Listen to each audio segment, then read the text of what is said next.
Hey, do you have one of these weed whackers that the head, the spool, does not want to cooperate? I've got the DCST925 string trimmer, the Dewalt 20 volt. It's the older model, and I got tired of trying to re-spool that thing. So I went to the Home Depot and got the Speed Feed 400 from Echo. And this thing is a universal head. Now it has some string already in it, but I watched another video from Silver Cymbal,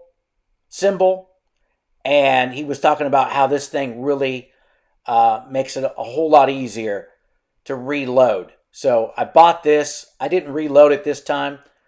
You can watch that other video if you want to, but it's got some universal pieces.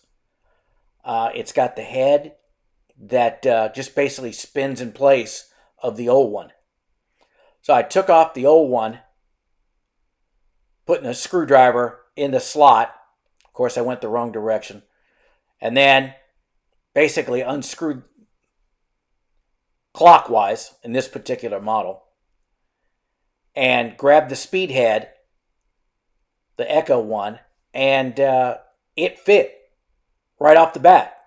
I didn't have to use any of the adapters to make it work. I basically stuck it on there, spun it on tight, and off we went. So if you have a Dewalt, then it's probably an easy replacement.